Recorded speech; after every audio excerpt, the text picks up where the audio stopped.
Good morning, everyone. Welcome to day 3 of our ESI Conference. I am Marcia Alacco of the Environmental Services section of the Division of Environmental Assistance and Customer Service, for those of you I've never met.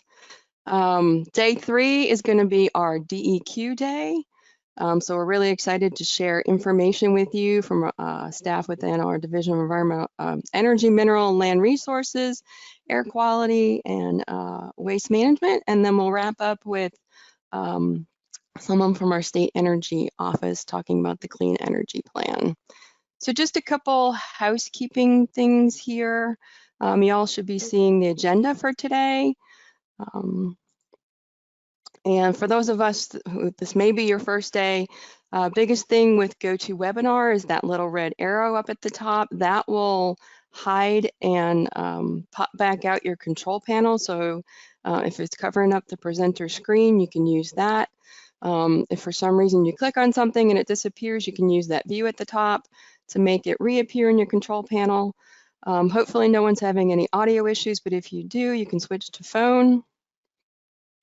And the other thing is, you've probably already realized, everyone's muted, and we really want you to ask questions, but use the questions box that's in your control panel, and we will pass those along to our presenters.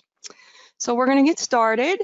Our first speaker today is Annette Lucas with the Division of Energy, Mineral, and Land Resources.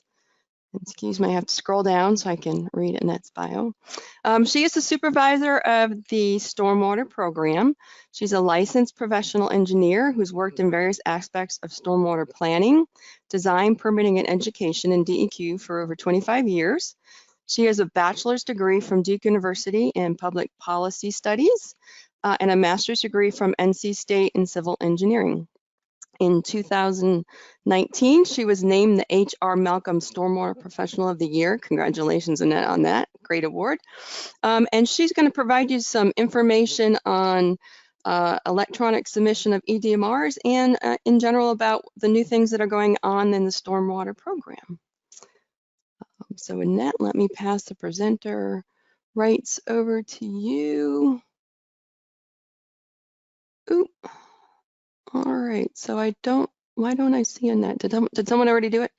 Yes, thank you, Steph. You know, I already put share my screen. Okay. Perfect. Wonderful. Well, good morning, everyone. I hope you're doing well. I'm glad that we found a way to offer this opportunity for us to talk to you all, even in the midst of COVID, from a safe distance.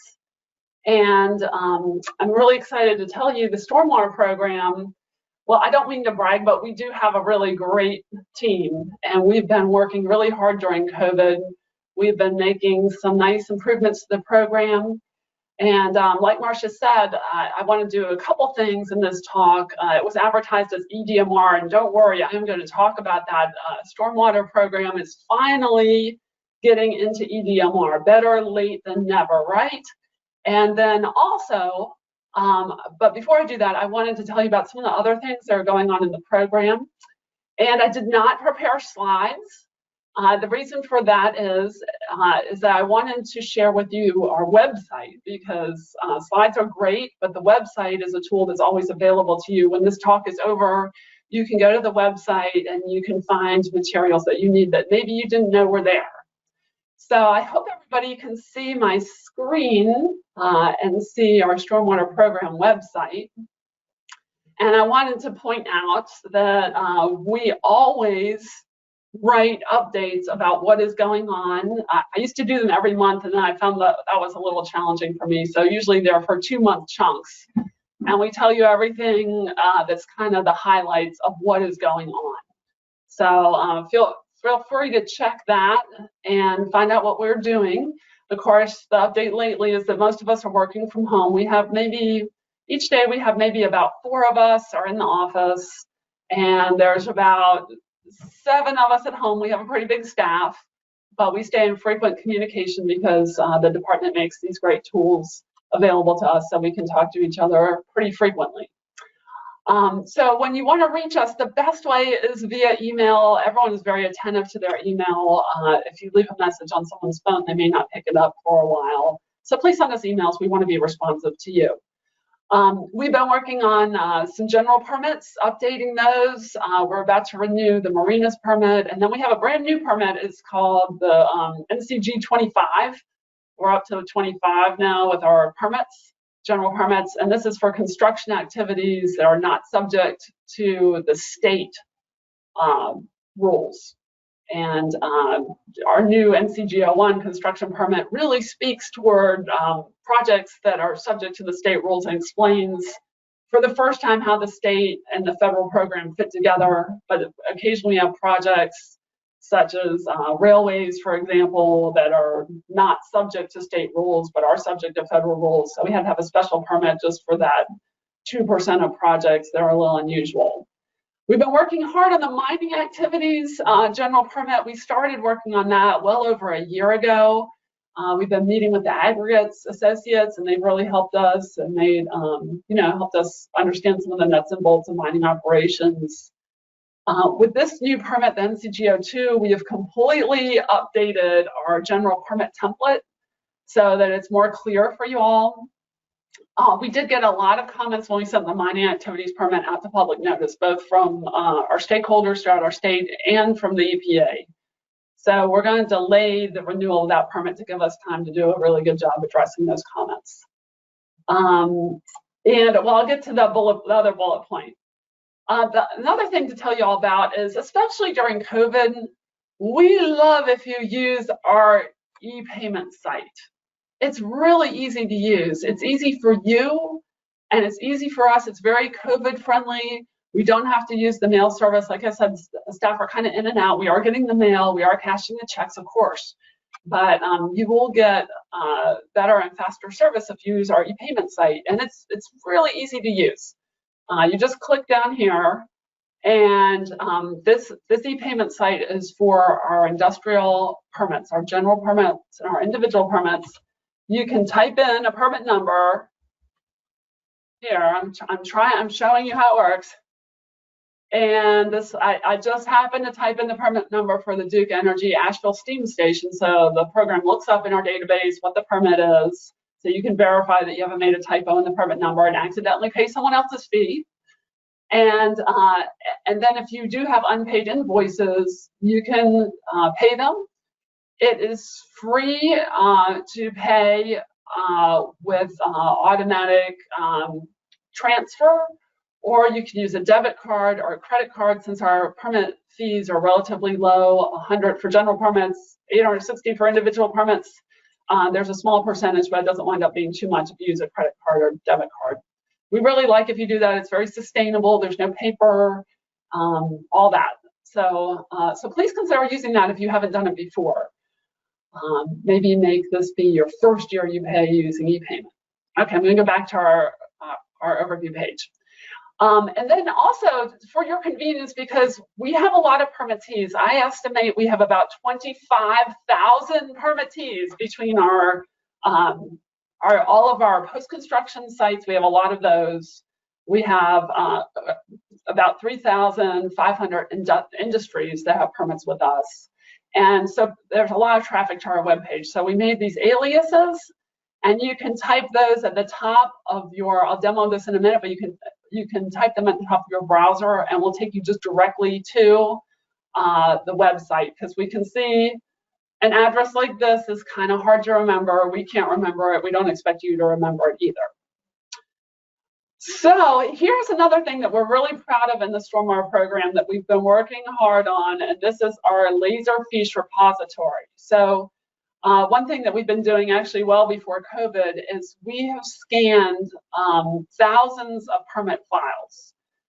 We had permit files for, if you're an industrial facility, we had a permit file on you at the central office. We had a permit file on you at the regional office of the region where your industry is. And then we also had a permit file down in the basement in central files. So what we did is we rounded up all three files for you, and we organized it. We recycled duplicates, and we put it in order. And we had it scanned, and you can find it here in the Laserfiche repository. You just click on that, and the permits are sorted into different types. So let's do individual permits. And it's all listed here by permit number. So you can pull up your permit number, open it up, and you can see lots and lots of documents, your whole permit file, everything that we have on you is in here. We no longer have paper files here in the central office. All of our permit files that are in paper are now at the regional offices, and central office, we just are the keepers of this digital repository. So we are very proud of that, and this has really helped us during COVID, that we can communicate with each other when we have to talk about, you know, something's going on with one of these sites, you all need some service from us, we need to speak with the regional office, maybe a couple of folks in the central office have to collaborate to figure out the best solution at your facility. We can all open your file and see the same documents at the same time. The joys of 2020. So we're really excited about that. All right, so that's kind of the tour.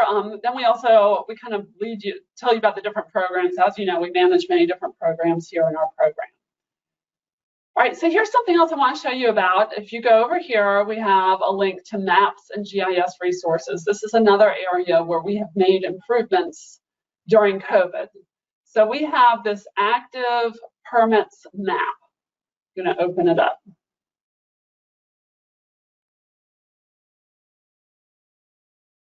That's our permit tracker map. You get the splash screen. So you can see how busy we are in the stormwater program. Every one of those dots represents one facility that has a stormwater permit with us. So the green dots are post-construction permits. The purple dots are no exposure certifications, and the yellow dots are industrial facilities. So if you want to, you can search by address. Or you can just, of course, you can zoom in, or you can just and click on one of the dots. And when you do, click on this dot. I opened up the permit number. I got the permit number, the regional office, the owner. All this information comes from our database. So we know. We know who the owner, who the responsible official is, all this. There's a lot of information about the permit. And then let me show you the next thing that's very cool. If you scroll down and you click more info, this is a new development. You open up the more info, and it goes slowly but surely to the Laserfiche file that we have. So the dot can take you directly to the digital file of your permit, so you can see everything that's going on with your permit. So again, this is a really nice tool. A lot of times we'll get questions from industries. Do I already have a stormwater permit? People, we're happy to look for you, but you can also look for yourself as well. And then we also have a permit list that we keep up to date as well, both for the state. We also call it post-construction permits. And we also keep a list of our construction permits. So construction permits are not on this map. Whatever color we made the construction permits, the whole map would be that color. If we made those orange, we just have a big orange state, because we've issued over 3,000 construction permits since April 1st of last year. But if you want to search to find a construction permit, you can open this up. You get an Excel, get a big Excel file. Something on my other screen.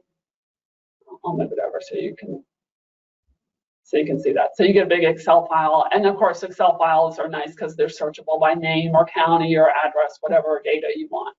I'm just going to close that up. All right, so that's another big development. One thing we're working on with the active permits map, it's a work in progress. I mentioned how we've scanned all our yellow dot files, but for our green files, our post-construction, we are working on scanning those. We don't yet have all of those scanned. We have maybe at about the 25% mark for having those scanned. So as they get scanned, there's links to the Laserfiche file on those as well. All right, to continue the tour. We are working on training and outreach. I wanted to have it up for today, but I don't have it quite yet. But we are very close to advertising our stormwater webinar series.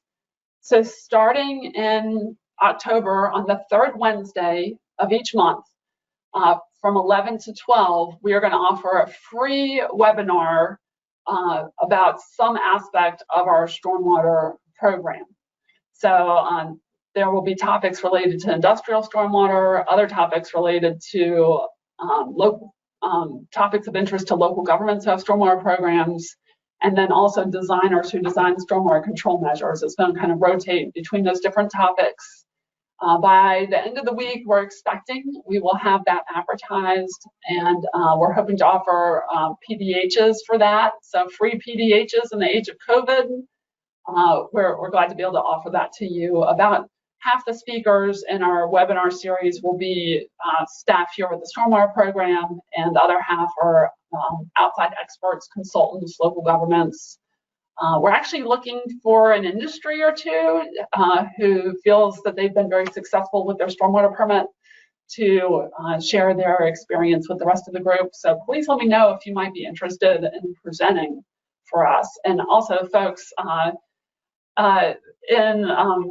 in Deeks who are organizing this, they offered to help us advertise it. So I'm appreciating that support as well. All right, so this is the last kind of, hopefully you've seen this website before. I'm going to click on the industrial stormwater website.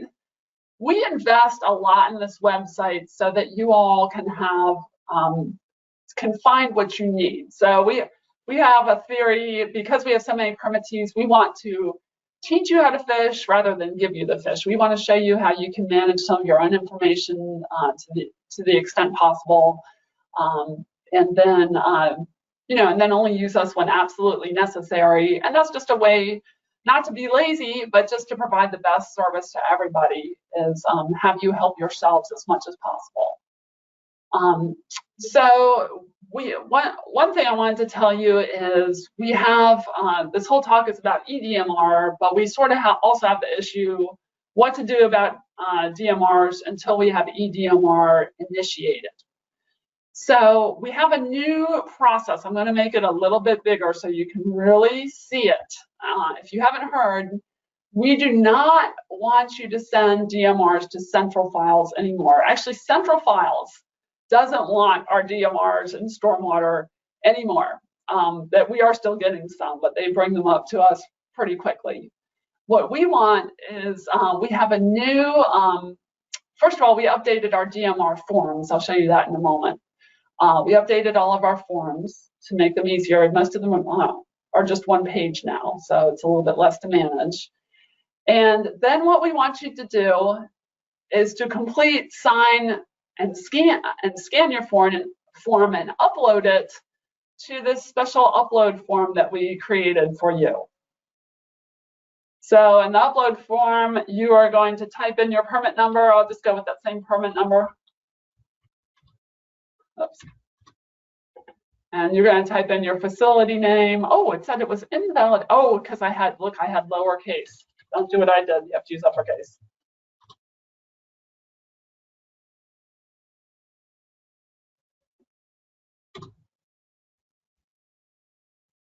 All right, well, that is not working. Let's see.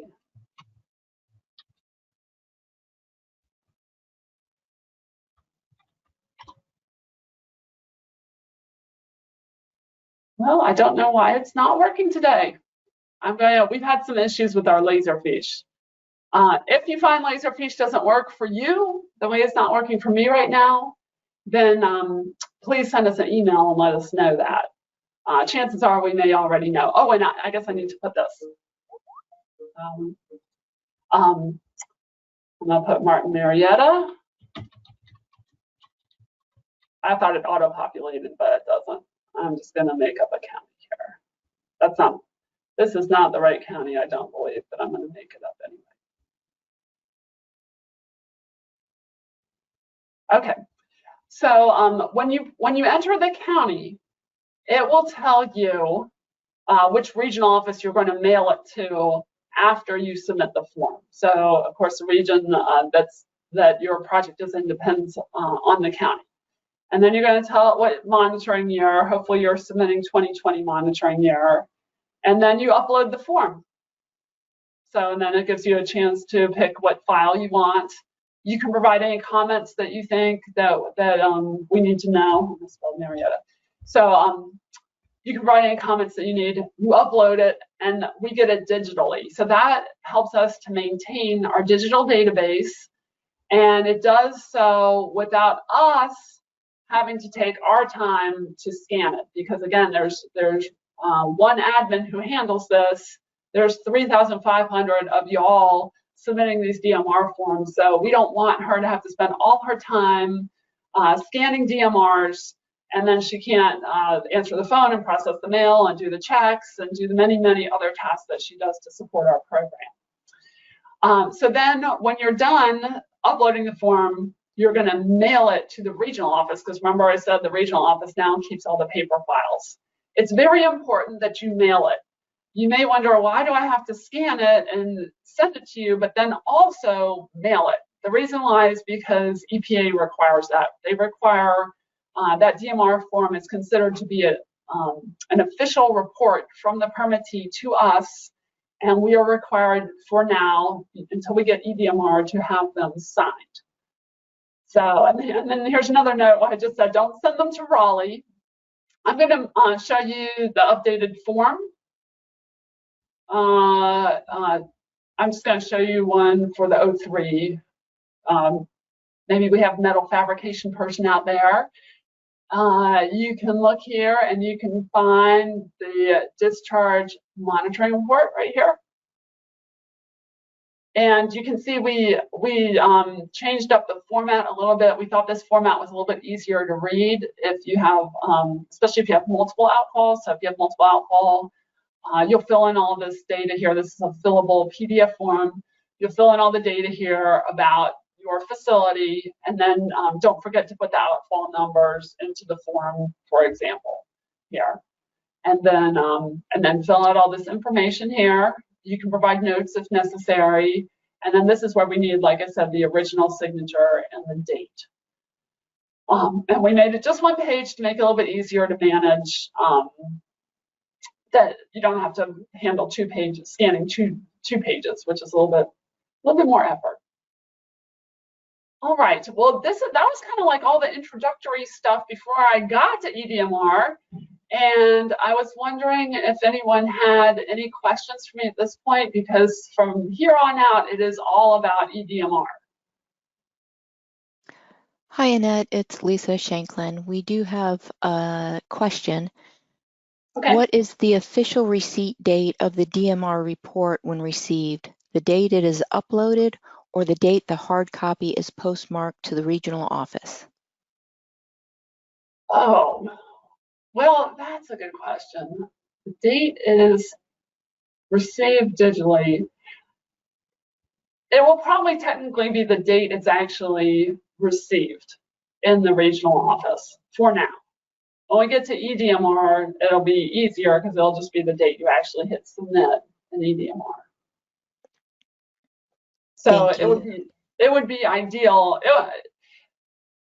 However, we have never, maybe I shouldn't advertise this, but if we got your DMR 30 days out, you're required to submit it within 30 days after receiving the monitoring results. I'm not aware that we've ever taken issue with getting it on day 35. And another question is, how is the progress in renewing individual permits coming along? Oh, that is a good question. So we've had some staff changes, number one, and we've had a couple individual permits that have been pretty labor intensive. So we are probably just as much behind in issuing individual permits as we were last year. We hope to catch up. We probably have about half or more of our individual permits are currently expired. We do have here a schedule, and I meant to point this out, and I'll do so now. We do have a schedule for renewing our stormwater permits. And the schedule was made before COVID hit, and before we realized that we had some big permit actions needing to take place for a certain provider of energy in our state that have been taking a lot of time. But you can see here is our list of what we were hoping to renew this year, and we are really pretty far behind on that. But one thing we've done throughout the program is we have put our permits on, all of our permits are 5-year permits, regardless of whether they're NPDES industrial, general, or MS4. So we've tried to put them on a schedule. We've been challenged to keep up with it in the individual industrial program. However, for general permits and MS4 permits, we have been fairly successful with keeping up with our schedule. So good question, thank you. And one more. When we move to EDMR, will we still have to mail the receipt to the regional office? The DMR, no, there'll be no snail mailing of the DMR to the regional office after we go to EDMR. And we're excited about that too, actually. Thank you. Yeah, thank you. All right, good, great questions. Yeah, and Annette, there was one additional one that snuck in. Do you want the annual stormwater reports uploaded in the DMR program? Is this like, oh, it's so hard because there's no audience that I can see. So knowing the person that put this in, I think they have an individual permit. They're at a big transportation facility. An individual permit for a transportation facility. Yes, any kind of DMR that you submit should be, we would prefer and ask that you send it this way to us, because that, every time you do that, it saves us just a little bit of time in scanning. It ensures you have a complete file. You know, everyone, EPA, the public is starting to expect that all of the information we have is in the Laserfish repository, and you doing that just ensures it gets in there quickly, and it's very helpful and efficient for our staff as well. Okay, that was the last one. Hold on, Annette, another one came in based on that discussion we just had. They said they probably mean the annual report that is in addition to the DMR. Does that make sense? Yes, yes. Any kind of report that you're signing and sending to us, we would appreciate if you would upload it in the DMR portal there, the way I just showed you for the typical DMRs. Okay. All right. I like these questions because they give me some good fodder how to improve the website. Because we can't always, we try to anticipate what your questions will be, but once you ask them, we always try to improve the website. So I'll try to clarify that.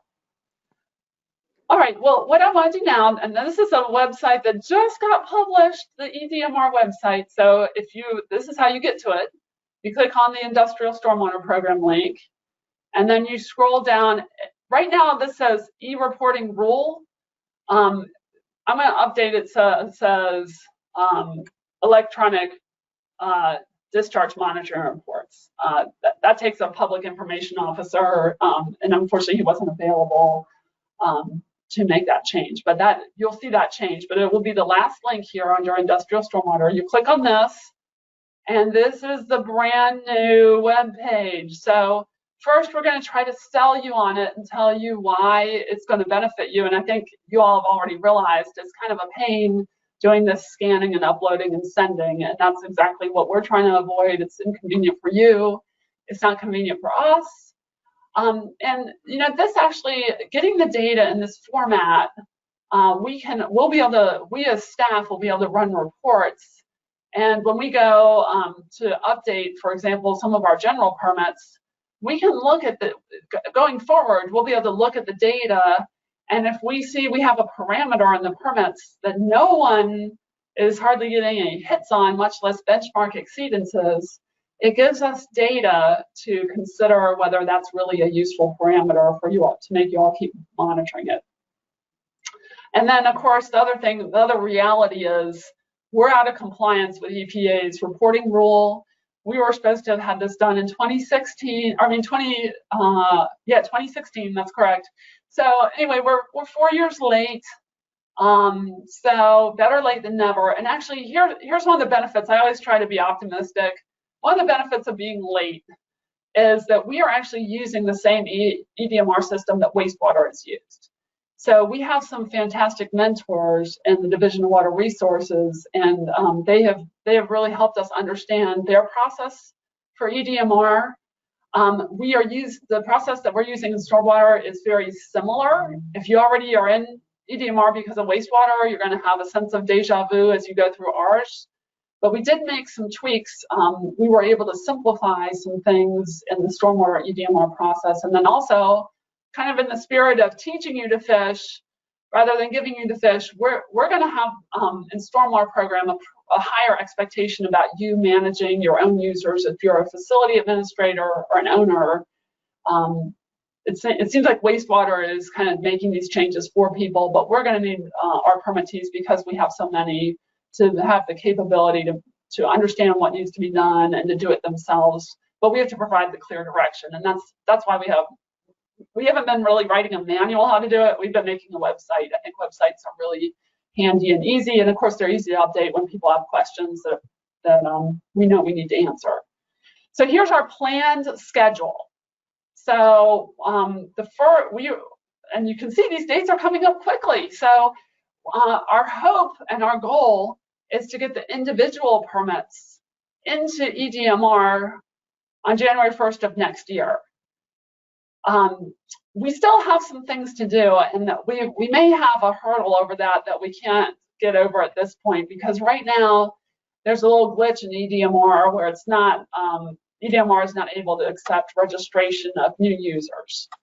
So there's a developer right now working on EDMR, and by the end of next week we should be able to ascertain whether or not we're going to be able to get new users registered in time.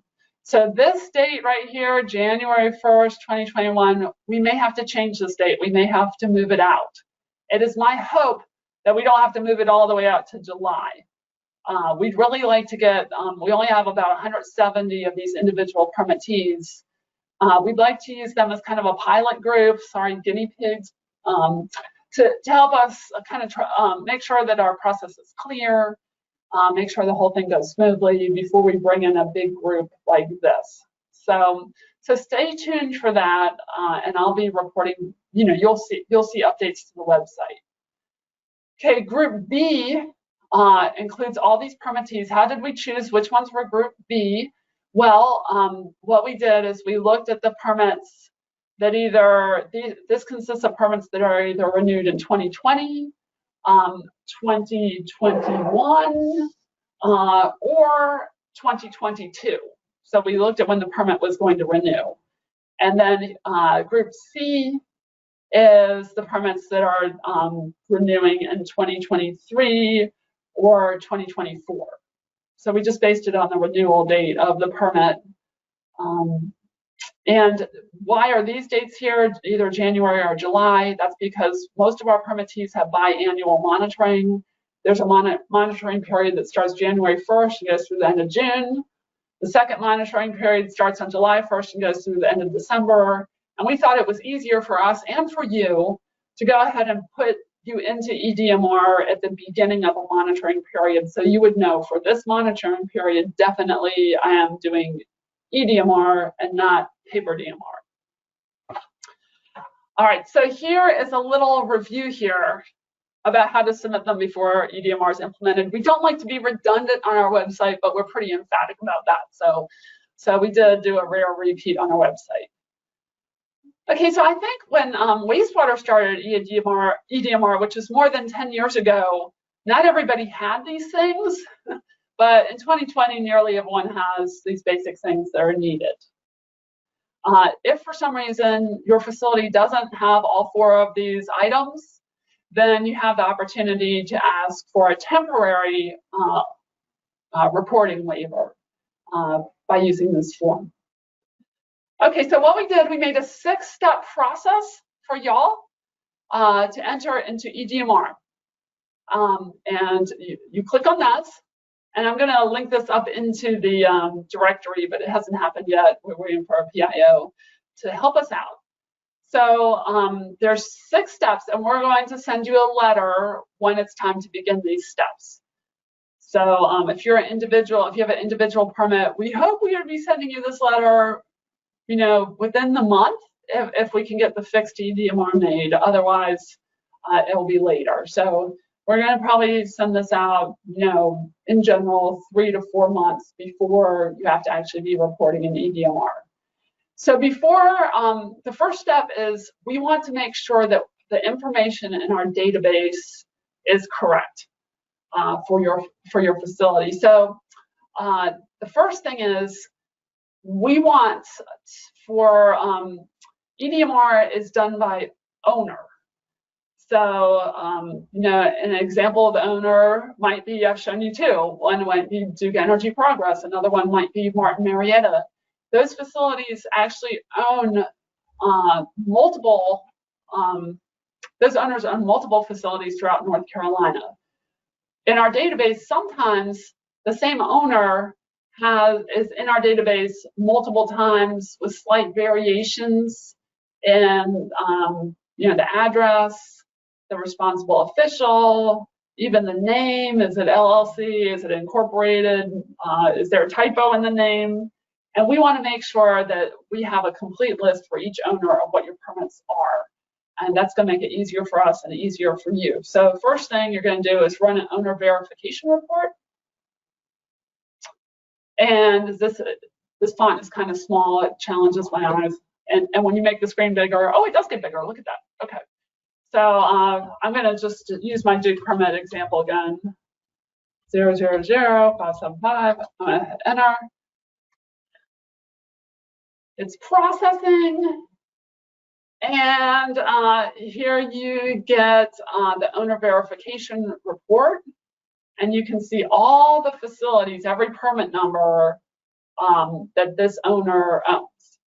So what you need to do when your time comes is you need to run an owner verification report. You're going to enter any one, if you have multiple permits, enter any one of those permit numbers. And you know, I'm not a real fan of using more paper than necessary, but you may want to go ahead and print this out and go through your facilities and kind of check it off and make sure that every one of your facilities is in this owner report. If it's not, then that means that we have you listed in multiple different ways in our database. So what you'll need to do if that happens is if it's accurate and complete. If it's not, then you need to email Suzanne McCoy. Click there and the email box will pop right up and you can email her. You can tell her what the issues are with your owner verification report, what it's missing, anything like that. Okay, so this report is done by owner. You also have to run another report. So this report, click on that.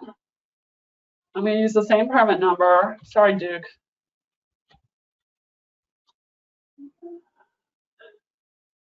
So this is going to return information just for this one permit and not for all the permits that Duke has.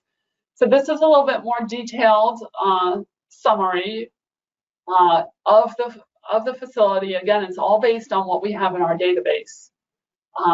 One of these reports, if you're an owner that's multiple facilities, you have to run one of these reports for every one of the facilities that you have. And anything that's incorrect, you need to check all this. Every line here has to be checked. And if there's any issues with the information being incorrect, here's what you do. It depends what's wrong. If there's a problem with the name or ownership, we have an ownership change form. If the legally responsible person needs to change, then we have a form for that. For other types of incorrect information, you'll just email one of our administrative experts. Aziza Selkane handles our billing, and Suzanne handles other aspects, administrative aspects of our program. So that's step one. I talked about it for a while, but it's really not that complicated, and hopefully it won't take you that long. Next thing you're going to do is you're going to fill out the registration form. Okay, so, oops, I made it a little too big. Here's where it's important to understand the various types of users that we have. So in wastewater EDMR, there's a few extra user types. we tried to simplify it a bit for you all, especially because we don't have the need for data to be certified in the stormwater program. We put the certification and submit as kind of events and privileges that happen together. So Annette, we are going to you've got help about you. 5 minutes left. Okay, thank you. We are going to help you manage the owners and facility administrators. Owners and facility administrators then are required to manage these users, data entry and view only. And then submit privileges, the privilege to actually hit submit and send the data to us, that can be added to any of these users. Okay, so if you, the registration form, that's where you list, you provide the information about the owner. The registration form is done by the owner for all the permits that you have. So multiple permits can be covered under this one registration form. And then you provide the information here, and then you list, if you're the owner, you list who you want your facility administrators to be for that facility. And then this kind of has an upload component to it, just like we don't have the e-reporting registration form upload page quite ready yet, but we're almost there. And it'll be sent in via the upload page just much as the paper DMRs will be sent. Okay, next you're going to set up, you're going to have to wait until Suzanne registers you in the EDMR system. So you're kind of in a waiting phase until you get that email that says, congratulations, you're set up in EDMR. And then what you're going to do is set up your own data entry and view only users. And we have this manual, and we used Wastewater's manual as a guide, but we tried to make it a little more user-friendly for you all. And there's lots of, we borrowed all their screenshots and everything because they had some really nice screenshots for you all. But we tried to, we tried to make it as clear and concise as possible. And then the last step is that for each facility, you're going to have at least one person who can certify and submit your data. But we don't, but we have a higher level of effort for both the certify and submit users as well as for us, because there's a lot of extra safeguards that have to be there with resetting passwords, with changing data like addresses for certify and submit users. So it would be wise if you could just limit the number of users with certify and submit privileges at your site. So this is all kind of a whirlwind, and I know you probably want some time to digest it all, but it's all available online now for you to view. We are going to be, as you all ask questions of us, we're going to improve the website to make sure it answers all your questions and meets the needs that you have. And I only have like 2 minutes left for questions because I got so excited talking about everything about the program, but I'm happy to take questions, or if you want to email me, that's fine too. I'll go with what our facilitators have to say. Well, Annette, we haven't had any additional questions come in since the first question and answer. Oh, so. Okay. Well, yeah, they take a while to process all this, but we are, really excited about y'all getting into EDMR. We think it's exciting for you. It's exciting for us, and I'm be relieved when we're compliant with EPA's expectations of us. Please take a look at the website and send any questions you have. We just welcome them at this point to try to clarify the process. And we're also going to be looking for a few guinea pigs to try out all of our forms and everything soon. So don't hesitate to email me if you care to be a guinea pig. We'd love to have some help. Yep. And then Annette, I didn't know, I know you noted once a month you're going to be giving training. Do you plan on having any specialized training again once that first group, like next July, are going to go in? Are you going to be doing some training again before that happens? Well, actually, our October topic, we made the webinar agenda before I knew I would have this opportunity. But the first month, October, is all about EDMR. Okay. So we'll be sharing that then. And like I say, if you take a look at this and you see ideas, we can improve it before we go back and teach it again in October. And then I'm sure we will, I can't remember the month, but there is a month where we just do industrial stormwater, but it'll probably be more based on facility, managing facilities. But we'll probably touch on EDMR there as well. Okay. And of course, we'll provide updates on EDMR on our homepage, on our overview page. Up here, you'll see updates. We'll be bragging about any progress that we make or letting you know about any delays right up here on this part of our webpage. Excellent. All right. Annette, that was really informative. Thank you. Oh, you're welcome. Thank you.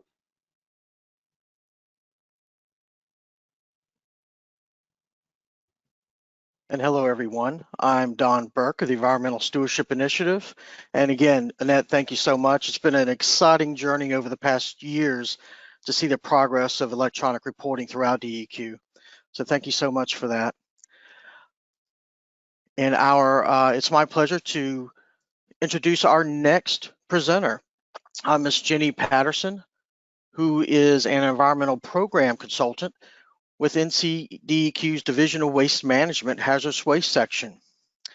Jenny has worked with NCDEQ for 23 years, with 17 of those years with the Hazardous Waste Section.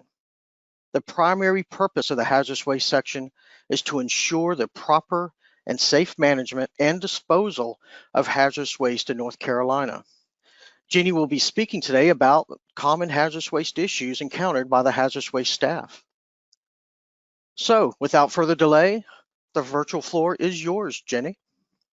Well, thank you, Don, and good morning, everyone. Thank you very much for joining me for this presentation today. And thank you to the Division of Environmental Assistance and Customer Service for organizing this conference and also for the invitation to present.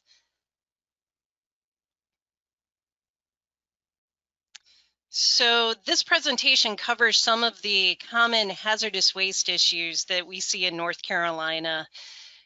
As this conference is the Environmental Stewardship Initiative conference, I know I'm preaching to the choir, so this presentation will hopefully provide confirmation that you're doing everything correctly.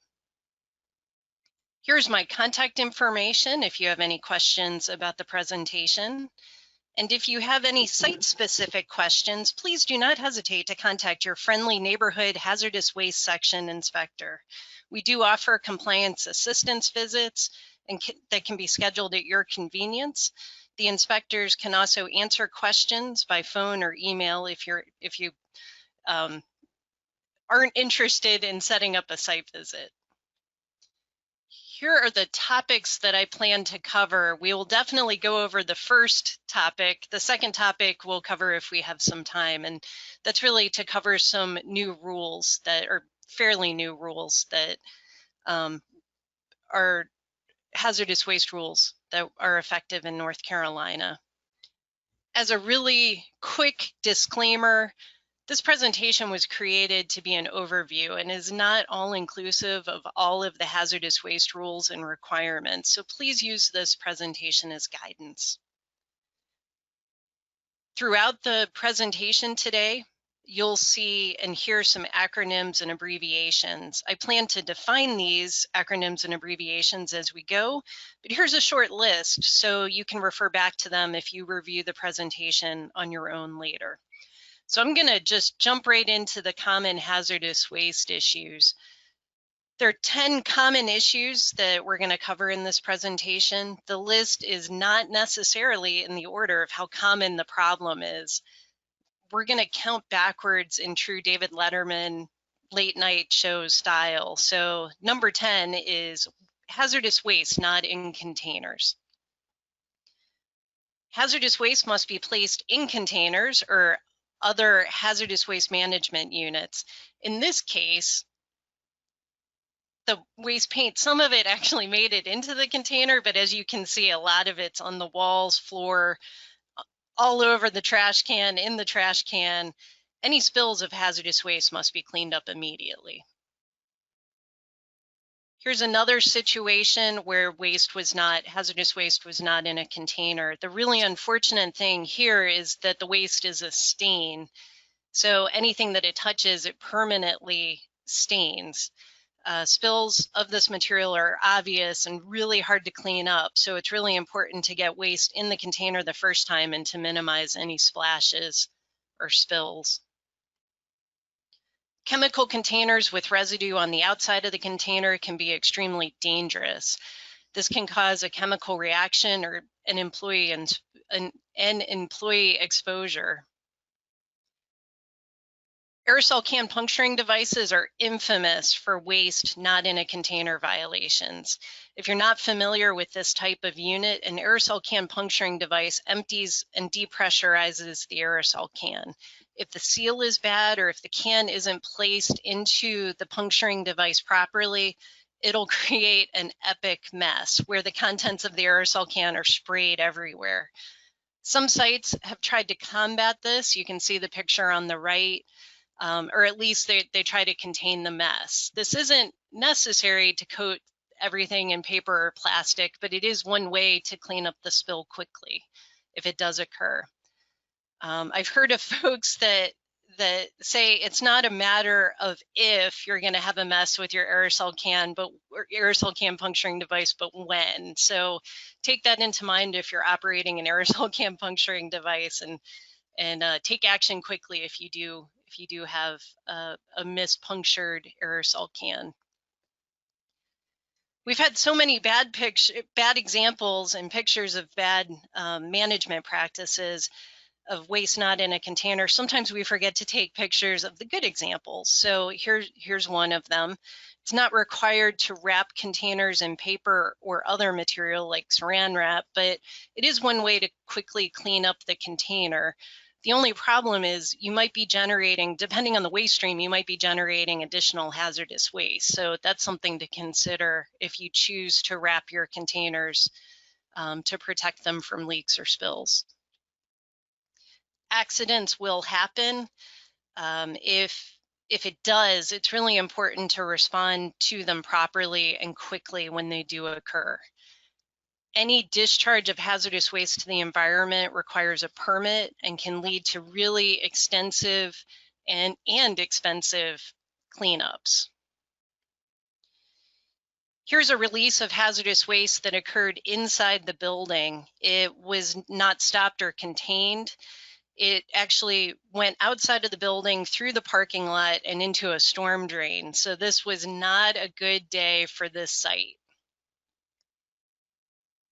Switching gears to number 9, emergency preparedness and prevention. This information pertains really to small quantity and large quantity generators. Small quantity generators have requirements to post specific information by the phone or in areas where hazardous waste is generated. In the past, this was a common problem seen at small quantity generators. Either the form wasn't posted as required, or if it was posted, some of the components that are required were not included. Like the information was missing for the location of the fire extinguishers or the spill control material. We have examples on our website of this form. It is something that you can download from our website and use at your facility to help comply with this requirement. There were some recent changes in March 2018 that updated the regulations. Previously, the emergency preparedness and prevention and emergency procedure requirements applied to the central accumulation areas. And before the changes were made, these were known as the hazardous waste storage areas for hazardous waste generators. So now, since this rule change, these requirements apply to both satellite accumulation and central accumulation areas. This slide provides the regulatory citations showing that at small and large quantity generators, these emergency preparedness, prevention, and emergency procedures now apply at satellite areas as well as central accumulation areas. And also at large quantity generators, the regulation now says these provisions apply in areas where waste is generated and accumulated. So that also means both satellite and central accumulation areas. Now, what exactly am I talking about here? What are these provisions? So I'm just going to summarize these really briefly so you have an idea and kind of get a concept and wrap your brain around the fact that these apply both at satellites and central accumulation for both small and large quantity generators.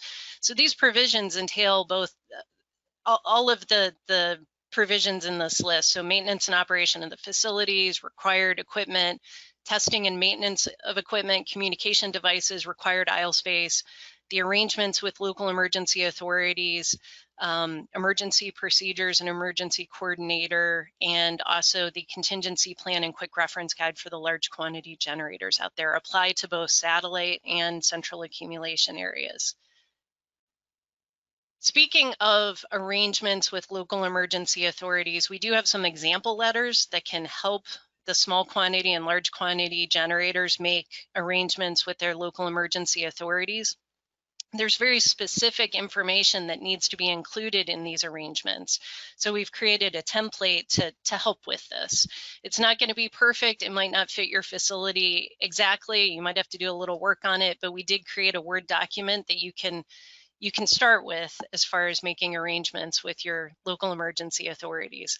And so on the right of this slide, there's a link, and I actually realized our link was updated to remove at the end of the link improvements rule. So if you go to this link and only include hazardous waste generator, it'll get you to the right place.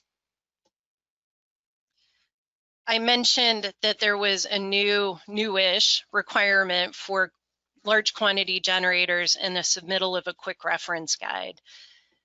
So this is, like I said, a fairly new requirement, but may not have to be implemented yet by existing large quantity generators. So large quantity generators that are new as of March 1st, 2018 must create and submit this quick reference guide with their contingency plan.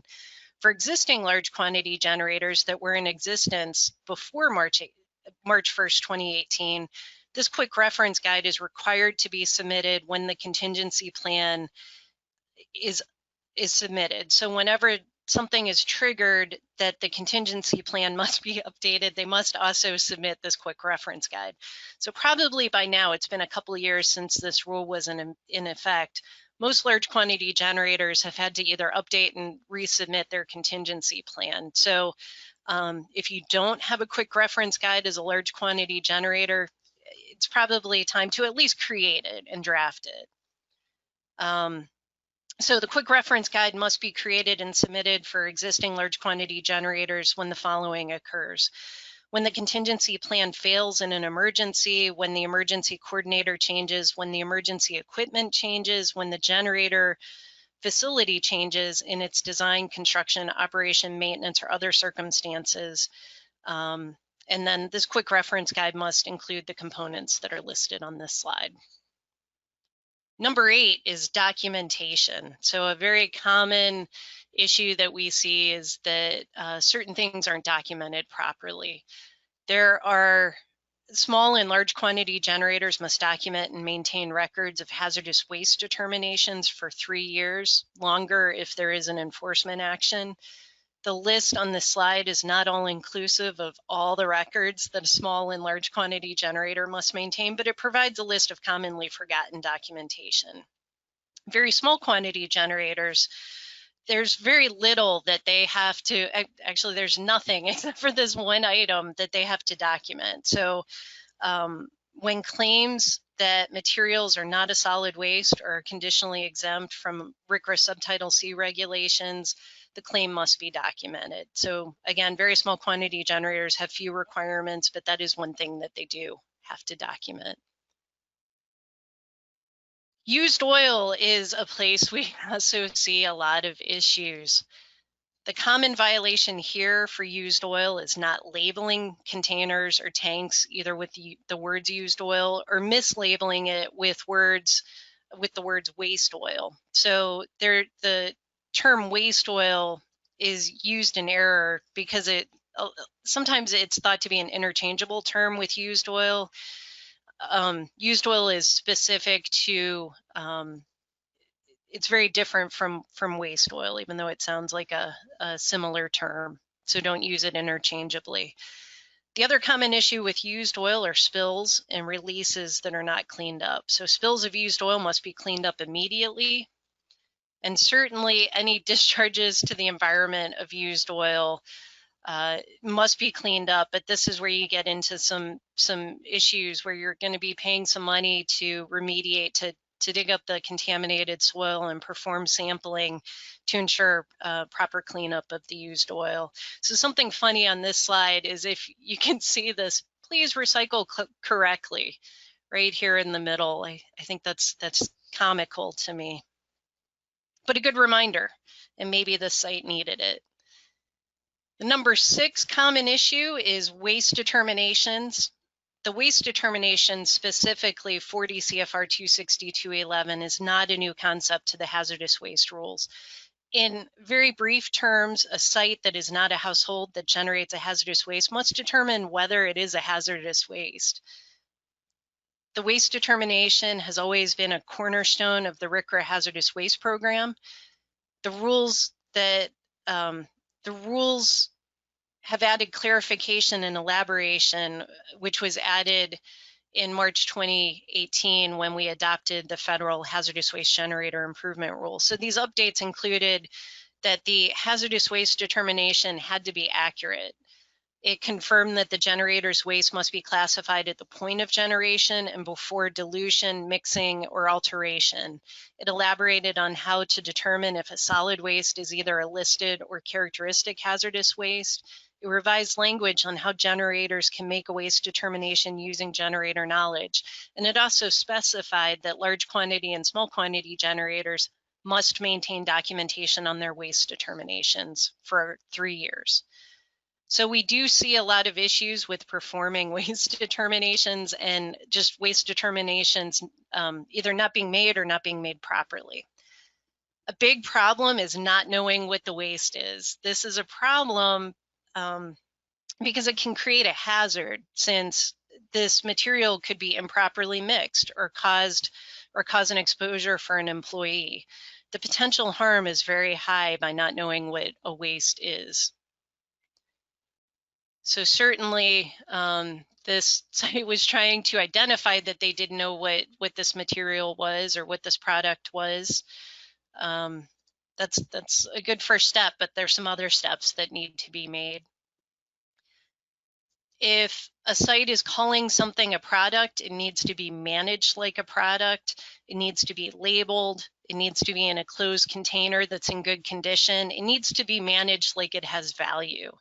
In this case, this paint waste they said was a product, but interestingly, it was stored right next to their dumpster. So a lot of times that's a sign when it's stored outside the facility, in the back of the facility and by another waste management unit, that is a sign that it's not a product. Here's another instance of a site claiming that a material was a product. Again, these containers are not in good condition. This middle one is significantly bulging. It's just, and they're not labeled, so they weren't exactly sure what this material was. Laboratories are infamous for having issues with waste determinations. Not identifying and labeling waste as it's generated can lead to having to sample that waste, which is money that didn't have to be spent if someone just took the time to make the effort and identify and label that waste as it was being generated to begin with. Sometimes unknowns are not even hazardous waste, so if they had labeled it when they generated it, time and money wouldn't have been wasted to determine, to make that waste determination. So not properly identifying waste as it's generated can also interfere with waste minimization strategies. Here are some more creative yet not accurate waste determinations that we've seen. And this one, I don't know if it's the wording or the very neat handwriting that makes it seem kind of poetic, but again, there's a waste determination issue happening here. Even with the best laid plans, unknowns do occur. There is a specific way that these containers need to be labeled. If it is possible that this could even be a hazardous waste, the words hazardous waste must be on the label or written on the container. So until the determination is made that it's not hazardous, hazardous waste pending analysis must be dated and labeled as soon as it's found or generated. The container must be dated because if it's determined to be a hazardous waste, there's a limitation on the amount of time that it can be accumulated on site. So large quantity generators have 90 days, small quantity generators have 180 days. The accumulation date, if it's a hazardous waste, begins when it's identified as a hazardous waste pending analysis. So you may not restart the clock after the analysis is conclusive that it is a hazardous waste. So the clock for the accumulation time doesn't start after the analysis comes back. It starts once you find that container. So this is showing that the label does have a date on it. Small quantity and large quantity generators must maintain aisle space to allow the unobstructed movement of personnel, fire equipment, spill control equipment, and decontamination equipment to any area of the facility operation in an emergency unless the aisle space is not needed for any other purposes. For small and large quantity generators, at least 2 feet of aisle space must be maintained in the central accumulation areas. So here is a good example of adequate aisle space and really pretty good container management too. Here's an example of not having adequate aisle space. So besides not being able to see the labels on the containers and whether the containers are leaking, there's another really big issue here is that the exit is completely blocked. Be careful in central accumulation areas that are fenced or restricted. If the boxes were not down the middle aisle here in this central accumulation area, there would have been adequate aisle space. But once the boxes were placed there's no longer 2 feet of aisle space in between these boxes. So be aware when you've got restricted space, you might need a bigger storage area, or you might need a bigger central accumulation area. And at first glance, these containers look well labeled and stacked very neatly, but this also has an aisle space here where you can't get to this back row of containers to be able to see the labels and inspect them. And sometimes forgotten is the aisle space for small containers that are accumulated in a central accumulation area. This situation is not only an aisle space issue, but the labels on these containers in the middle, you can't see the dates clearly. So the labels need to all be visible.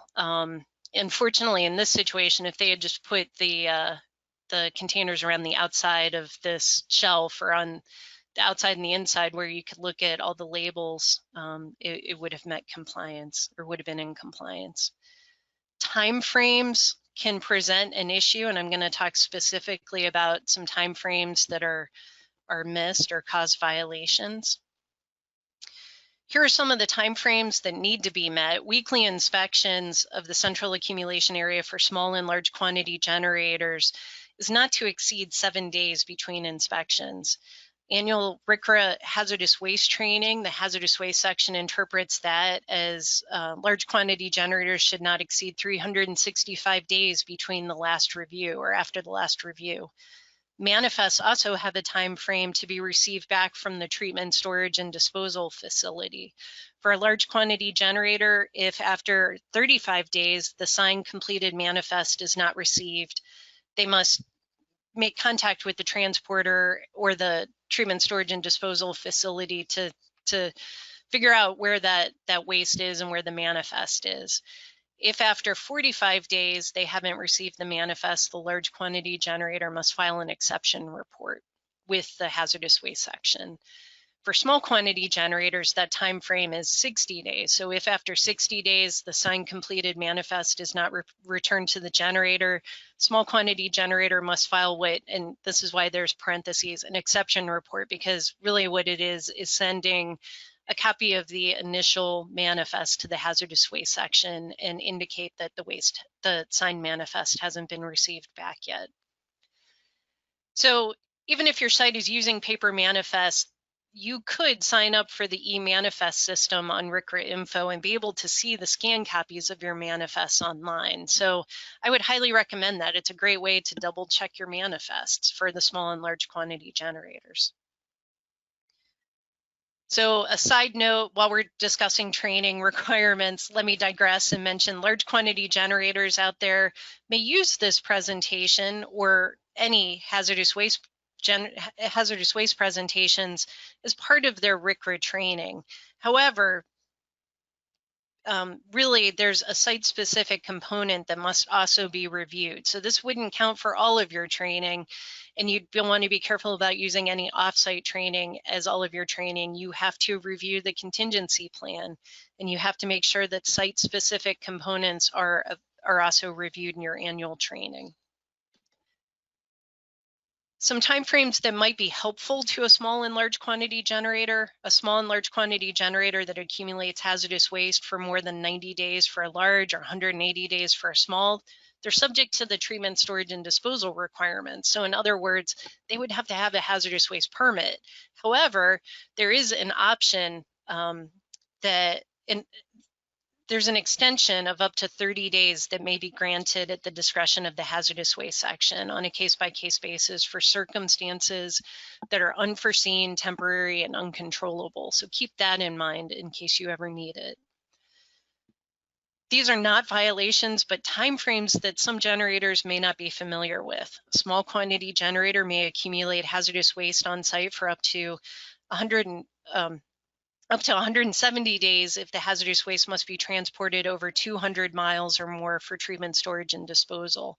And then there's also an extension for large quantity generators that accumulate F006 waste, but this is not highly common. If there are any larges out there that generate F006, you could check out these citations for the specific conditions that extend the time limit for accumulating this waste on site. Some facilities miss out on using a really beneficial provision because they miss the prescribed timeframes. The episodic generation provision is a wonderful optional provision for small and large quantity generators. It allows them to maintain their regular small or very small quantity generator category when they have an episodic event causing them to generate large volumes of hazardous waste. So for either planned or unplanned events, they would have to notify of the event. For a planned event, they have to notify 30 calendar days prior to initiating the event. And for an unplanned event, they need to notify 72 hours after an unplanned episodic event occurs. So a planned event means an episodic event that the generator planned for, prepared for, like regular maintenance, tank clean out, short-term projects, or removal of excess chemical inventory. An unplanned event, on the other hand, is an episodic event that the generator didn't plan for or reasonably didn't expect to occur, including production upsets, production recalls, accidental spills, acts of nature like a tornado, hurricane, flood, or fire.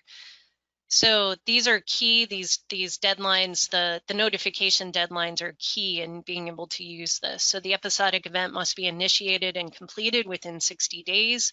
And there are certain conditions that must be met, and they're specified in 40 CFR 262 subpart L. The other two components is there's still a fee associated with this. So even though you don't have to become a large quantity generator, the fee is specified in our general statute. So the fee would have to be paid, and then a very small quantity generator has to have an EPA ID number and use a manifest. So that's a little different for the very small quantity generators out there. If they don't already have an EPA ID number, they can apply for it at the time that they send in this episodic notification. But this is something really exciting. If you have any questions on being able to use this, call your inspector and they can help walk you through using this provision. For the small quantity generators out there, there is also a notification requirement or a re-notification requirement. Small quantity generators must re-notify every 4 years The first notification is due September 1st of 2021, and then every 4 years after that. Okay, so I'm down to I know that was a lot of information about timeframes. I'm down to number 3, used lamps.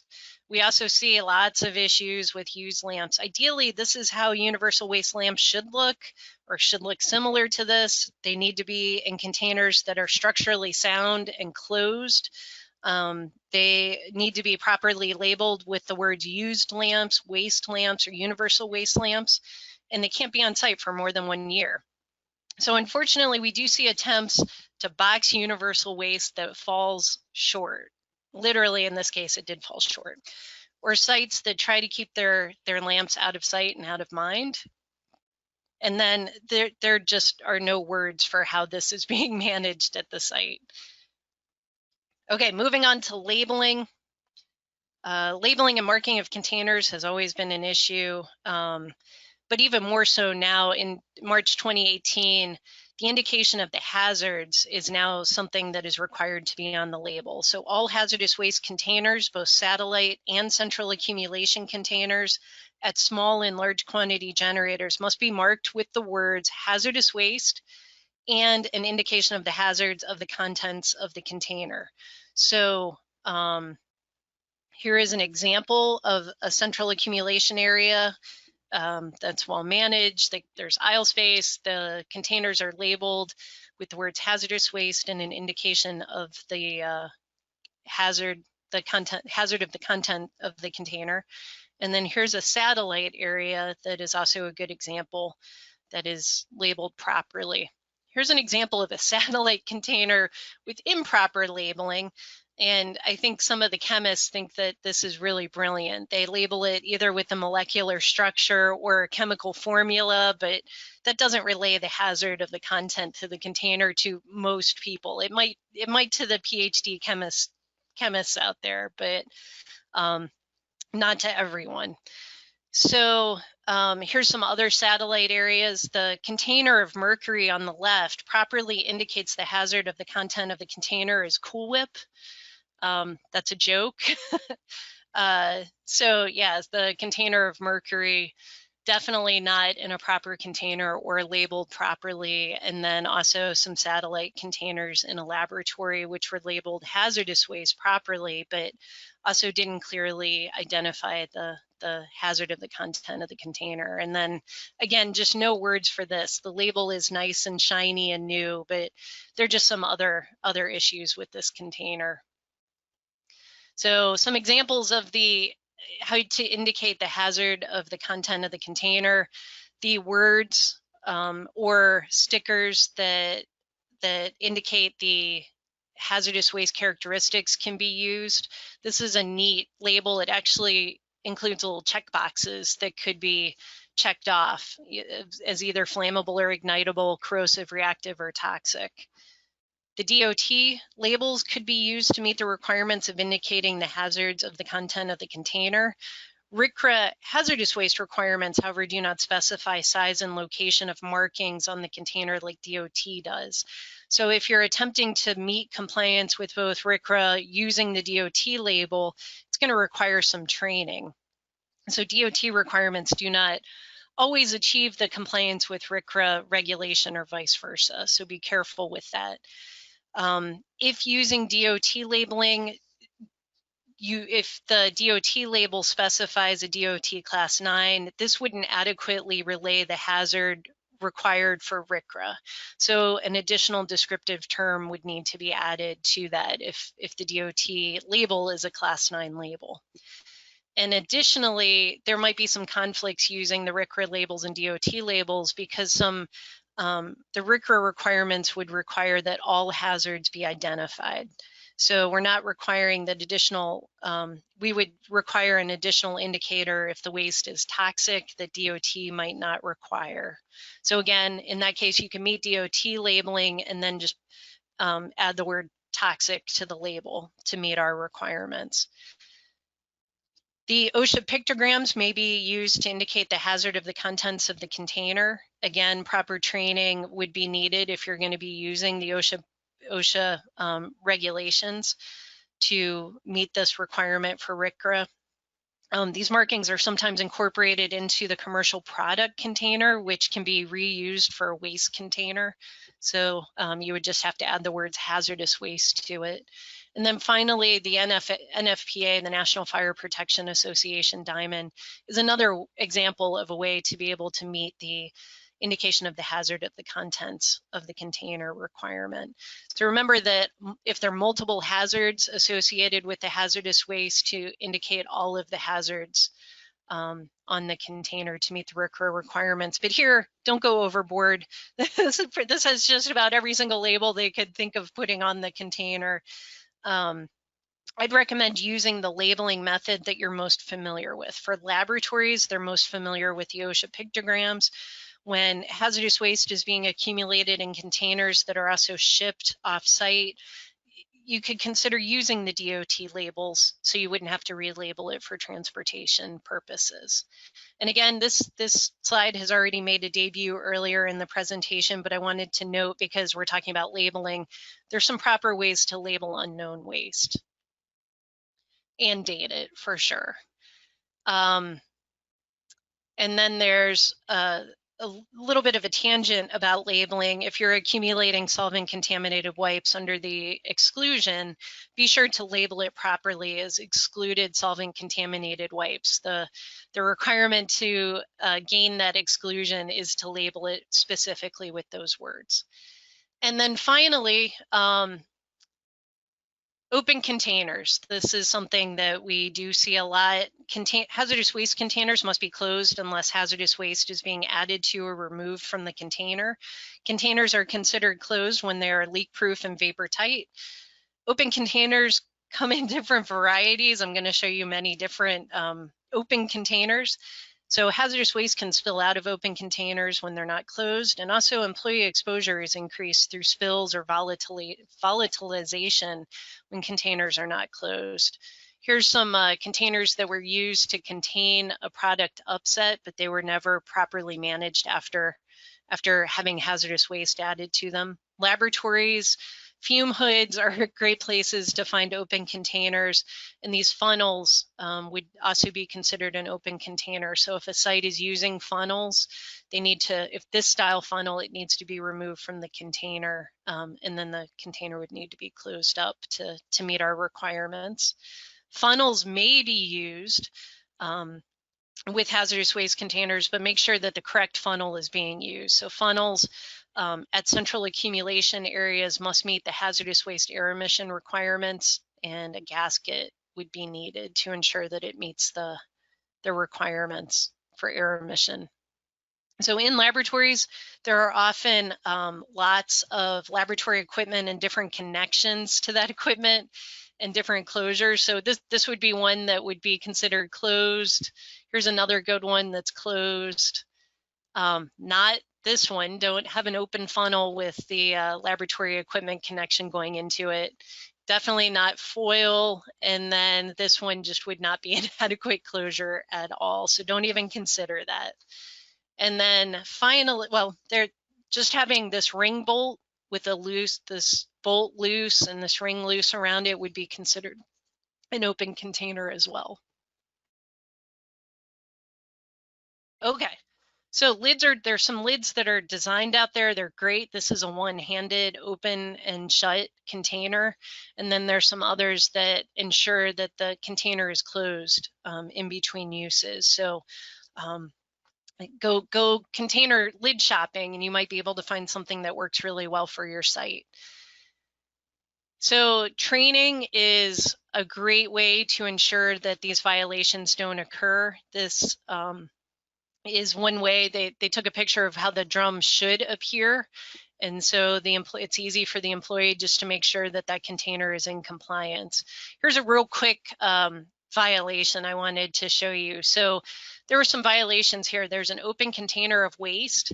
This person took the time to write a sign that said, this drum is full, and they put the waste down, but they didn't walk. Let me show you how far the drum was. Here's where that drum was that they could have replaced this drum with to start filling a new waste drum. So employee initiative is sometimes where we see some of the issues that we have. And then also just something to note here, this level indicator can sometimes cause this drum to be considered open. There's a little tiny lid that screws onto this. This screws into the container, and then there's a lid that goes on this. But often that lid, people don't know what to do with it and they throw it away. They don't realize it's to close the container.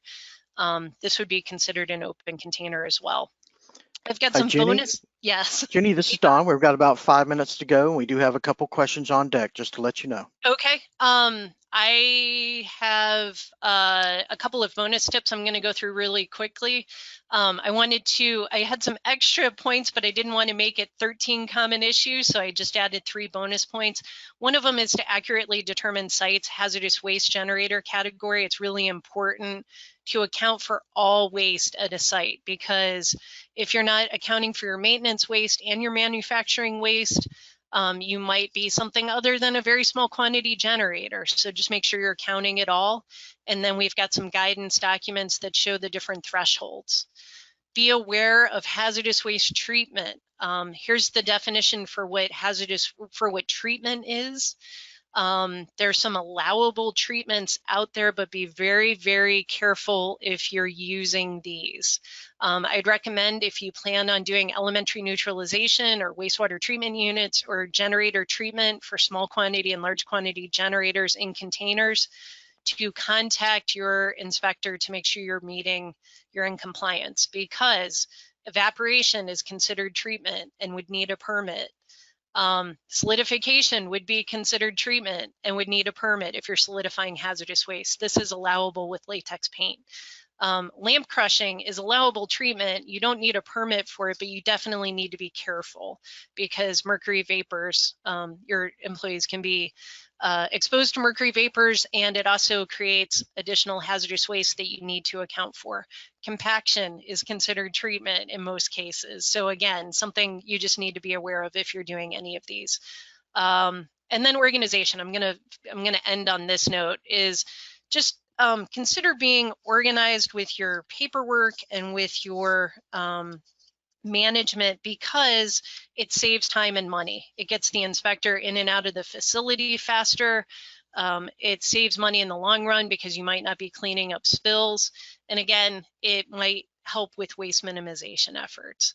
So I also have some rules. I left you some bonus information about 3 rules. On here is the aerosol cans as universal waste, management of hazardous waste pharmaceuticals, and amendment of the PO75 nicotine listing, and the modernizing of liquid determinations. And because I'm out of time, I'm going to stop here, but these slides will be made available so you can take a look at the new rules and let me know if you have any questions. So thank you very much, and I'll be happy to take any questions if we have any time left. Thanks, Jenny. Yeah, we have about 3 minutes and we have about 3 questions. So there you go, a question a minute. So the first one is for universal waste lamps. Is there an exemption for green tip bulbs, or do all lamps need to be treated as hazardous waste or universal waste? That's an excellent question. So green tip lamps a lot of times have reduced mercury, but unless you have the manufacturer specification showing that they've done a T-clip, a toxicity characteristic leaching procedure, I would be very careful about calling those non-hazardous. So they also can be managed as universal waste if you don't want to do that waste determination, or if they have enough, if you want to manage them conservatively. But they have reduced mercury, but either test them or get manufacturers testing to prove that they are non-hazardous before you do anything with them. And then also check your landfill, because there's some landfills, even if they are non-hazardous, that ban them from being disposed of in their landfill. Great, thank you. Our next one is for solvent contaminated wipes.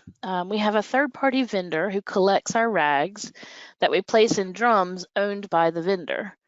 The vendor indicated that they rotate the same drums around multiple sites, so we've gotten drums without labels. Would you recommend we just continue to label the drums as they come onto our site? This would also mean the new clean rags would be in a drum labeled solvent excluded wipes. So that's also a good question. The clean rags wouldn't need to be labeled, but the after they're used, they would need to be in a container that's labeled. If the easiest way to do that is to label the clean rags, I guess that wouldn't be a violation. But yeah, if you're using this exclusion and it's a solvent contaminated wipe that meets the conditions, it would have to go back into a container that contains the free liquids and is labeled properly. And that's certainly something, if they have questions about that, I've got another presentation that I could provide them. If they want to contact me, I could give them some more information about solvent wipes. Great. Yeah, and just a note to all of our folks who are on the webinar today, anytime you have a question, feel free to email any of the ESI staff, or you can email Jenny directly. We work with her a good bit on our quarterly hazardous waste or hazardous materials roundtables, and she's great at getting back with thorough and quick information. So one last question for you. Where can or can't you store pending material? Can it be in the satellite areas or central areas? That's also a good question. I hadn't thought about that. I would, depending, because you don't know what it is, I would put it in a secured location that in a central accumulation might be the central accumulation area for smaller or large would be ideal, just because that area is being inspected and it's got aisle space, and if you're not really sure what it is, you need to worry about compatibility issues. But I think in that area would probably be the best location. But there's not really I would say central accumulation area would be the best place for it. Well, and that's my final answer. You can always phone a friend. Right. Yeah, so that was the last of the questions that we had. If anybody else has questions, feel free to put them into the survey at the end, and we'll make sure that Jenny gets those. Yes, and Jenny, thank you again. You are a wealth of knowledge, and every time you or one of the regulatory program folks speak, I'm always in awe of the knowledge that comes out. It's really great, and it's really great with the pictures, I think. When I see yours and when I go to this compliance newsletters that I see, I'm like, really, are people doing these things? It's amazing. DEQ staff still finds all kinds of interesting and unique ways for people to manage things.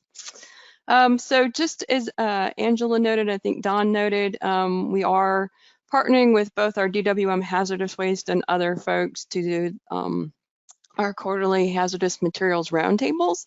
So if you're an ESI member or not an ESI member, contact Angela Barger or Don Burke. We can get on our list of folks that are notified when we have these cooperative events that we do, either for hazardous materials, our energy program, or hopefully this year, even with the pandemic, we'll get back to some sort of electronic version, virtual, of our environmental benchmarking. So that's it for this morning. If you'll fill out the survey as you exit this afternoon, back at 1:30 using that same link, we're going to hear from DAQ staff and the energy office. So we'll see you this afternoon. Thanks for tuning in.